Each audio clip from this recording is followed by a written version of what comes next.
how important is customer service, and how do you build that in to the success of Southern Oregon Elmer's and all your individual restaurants? I don't know if I could quantify the importance of customer service. We rate it so high on our scale, so much so that we separate the word service out of it. Service to me and to our company is a task that needs to get done. And so many services have become automated in today's day and age. A service needs to get done. You can go to an ATM, you can go to a vending machine, but there's a part of us as a person that inherently misses that human contact.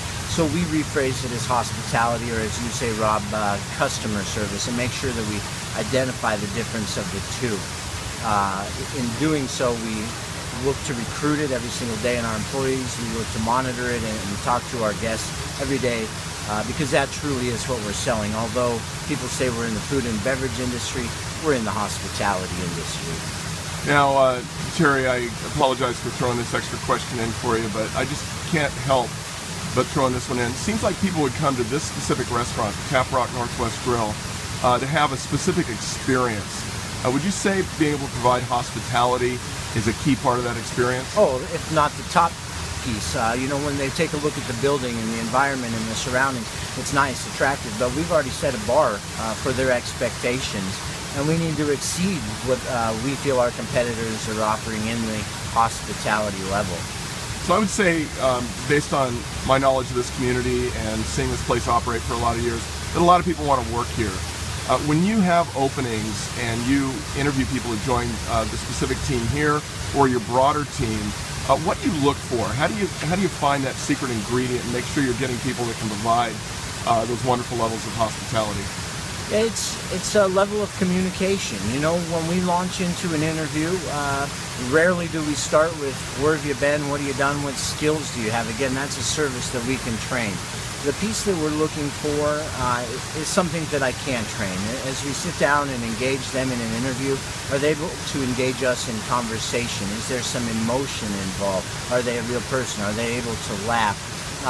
And if I had to pick one point that through and throughout has been the best tool, I'll often, whether it's work-related, school-related, or outside of work and school, I'll ask people a series of questions about their favorite and least favorite. So, say for example, school. If I launch into a question and say, hey, what was your least favorite class that you had throughout school, whether it's high school or college?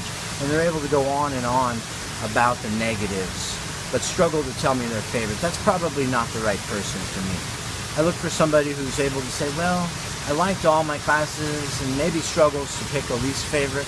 But when I ask them about their favorite, again, whether it's a school class, an employer, a manager, their outside activities, their eyes light up, they get excited, they show emotion, and they want to tell me how they were involved, how it affected their life, and how reciprocating they were able to make that feeling for others. So when people join your team, if they successfully get through that process, obviously you want to have them be successful from the word go. There's a lot to know here. How do you bring them on board? What's your process for doing that to try to increase the probability of success? Right. Well, of course, as I mentioned, the first and most integral piece is hiring the right person that's got the piece that we can't train. And then we do move back into that service, the technical side of it. Yes, of course, they need to know the menu. They need to know their pricing. They need to know ingredients. They need to know how to assemble the piece that goes out for the service that we're providing. Hopefully, they've already got the hospitality. So we have a very regimented training program that starts day one with orientation, that talks about the rules of the game, whether it's where to park, how to clock in, but sets out the ground rules for success in the game that they're engaging. From there, we put them into a program that puts them in the back of the house prior to even any customer or guest interaction, and they learn more of the technical side. From there, they move to the front, where they get to interact with the guests, but always as the shadow of one of our superstars. After a series of tests, some of it technical, some of it a review from their trainer, we flip places and let them be the front line interacting with the guests, while still having their trainer behind them as a shadow, to where when the shift's over, we can still fine-tune and give them feedback.